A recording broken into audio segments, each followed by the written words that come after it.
अंधेरी गुमराही में डूबी दुनिया, जहां इंसानियत अपने खालिक को भुला चुकी थी। बुतों के साये में सजदे हो रहे थे और जुल्मत के बादल हर सू छा चुके थे। ऐसे ही पस्त हालात में एक रोशनी ने जन्म लिया, हजरत नूह अलैहिस्सलाम, अल्लाह ताला के उन अजीम पैगंबरों में से एक, जिन्हें उलुल अज़्म रसूलों में शुमार किया जाता है। आपका नसब हजरत शीश अलैहिस्सलाम से होता हुआ हजरत आदम अलैहिस्सलाम तक पहुंचता है। वो वक्त जब हर तरफ अंधेरे थे और जब दुनिया अपनी गुमराही की इंतहा को पहुंच चुकी थी, तो अल्लाह ताला ने आपको नबूवत अता फरमाई। उस वक्त का मुआशरा शिर्क, बुत परस्ती और जुल्म में पूरी तरह डूबा हुआ था। लोग अपने ही तराशे गए बुतों को खुदा मानते थे, उनके सामने झुकते थे और हक को फरामोश कर चुके थे। हजरत नूह अलैहिस्सलाम ने 950 साल तक मुसलसल अपनी कौम को अल्लाह की तरफ बुलाया, लेकिन इस तवील अरसे में भी उन पर ईमान लाने वालों की तादाद मुट्ठी भर रही। कौम की अक्सरियत ने इनकार किया, जिद पर ही रहे और अपनी जहालत से बाहर निकलने को तैयार न हुए। अब जरा तसव्वुर करें उस जमाने को। हजरत नूह जब 950 साल तक अपनी कौम को अल्लाह की तरफ बुलाते रहे, तो वो दौर कैसा होगा, उस दौर के लोग कैसे होंगे। मुफस्सिरीन कहते हैं कि उस दौर के इंसान आज के इंसानों से बिल्कुल मुख्तलिफ थे।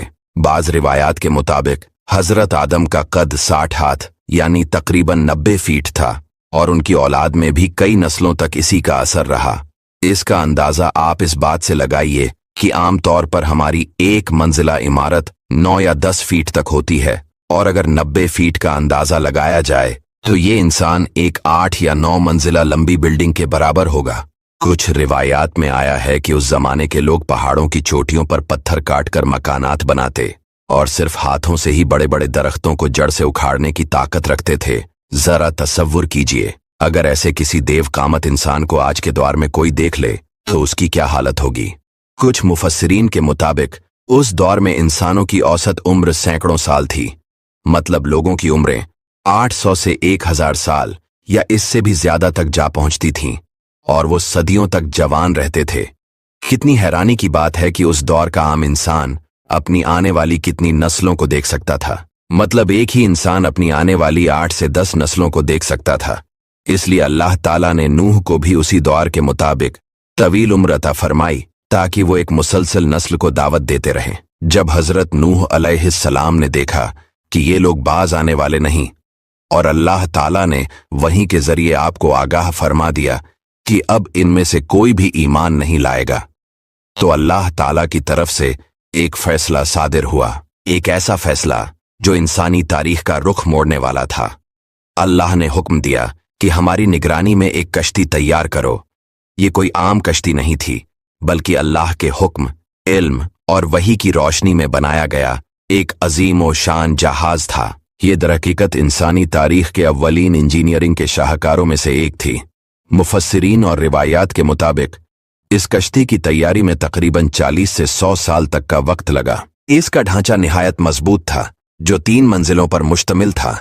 निचली मंजिल जानवरों के लिए, दरमियानी सामान के लिए और ऊपर वाली मंजिल इंसानों के लिए मुख्तस थी।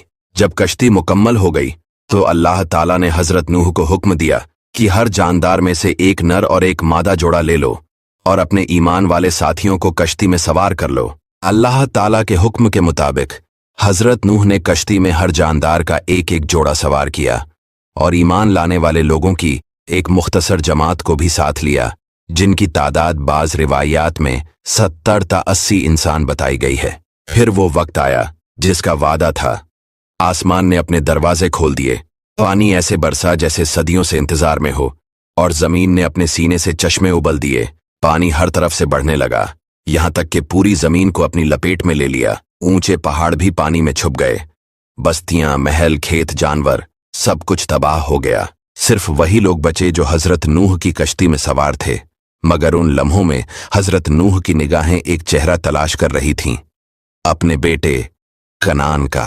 वो अब तक कश्ती पर सवार न हुआ था। एक बाप की बेकरारी और एक नबी की शफकत दोनों आपके लहजे में नुमायां थीं। आपने अपने बेटे को आवाज दी, ऐ मेरे बेटे, हमारे साथ सवार हो जा। लेकिन कनान, जो नसब में आपका बेटा तो था मगर ईमान से खाली था, बाप की मोहब्बत को झटक कर कहने लगा, मैं किसी पहाड़ पर चढ़ जाऊंगा, वो मुझे पानी से बचा लेगा। हजरत नूह ने तड़पते हुए जवाब दिया, आज अल्लाह के हुक्म से कोई नहीं बच सकता सिवाय उसके जिस पर अल्लाह रहम करे। और फिर पानी की मौज दोनों के दरमियान हाइल हो गई और वो भी डूबने वालों में हो गया। ये लम्हा हजरत नूह के लिए कयामत से कम न था। एक नबी जिसने 950 साल कौम को अल्लाह का पैगाम सुनाया, आज उसका अपना बेटा ईमान न लाने के सबब हलाक हो रहा था। लेकिन यही वो मुकाम था जहां अल्लाह ताला ने वाज़ेह फरमा दिया कि निजात का मयार रिश्तादारी नहीं बल्कि सिर्फ और सिर्फ ईमान है। फिर जब पूरी जमीन अल्लाह के अजाब में डूब चुकी, कुफ्र, शिर्क, जुल्म और नाफरमानी का नाम और निशान मिट चुका, तो अल्लाह ताला के हुक्म से पानी रुक गया और खुश्क होना शुरू हो गया। कुछ रिवायात के मुताबिक ये कश्ती तकरीबन 6 माह तक पानी में रही, यहां तक कि कश्ती को अल्लाह के हुक्म से एक पहाड़ की चोटी पर टिका दिया गया। ये कश्ती आज भी दुनिया भर के माहिरीन के लिए तहकीक का मौजू बनी हुई है। 1950 में टर्की के इलाके डोगुबेयाजिद के करीब जोडी नाम के पहाड़ के मुकाम पर एक कश्ती नुमा ढांचा दरियाफ्त हुआ, जिसकी साख्त, जिसामत और मुकाम नूह अलैहिस्सलाम की कश्ती से गैर मामूली हद तक ममासिलत रखती है। टर्किश हुकूमत ने इस जगह को बाकायदा एक तारीखी मुकाम करार दिया। इस पर अभी भी रिसर्च जारी है और बहुत से अंग्रेज साइंटिस्ट भी इस पर बड़ी दिलचस्पी और मेहनत से रिसर्च कर रहे हैं, क्योंकि नूह अलैहिस्सलाम का वाक़या सिर्फ हमारी किताबों में ही नहीं बल्कि अंग्रेजों और यहूदियों की किताबों में भी मौजूद है। आज की वीडियो में इतना ही, फिर मिलते हैं अगली वीडियो में।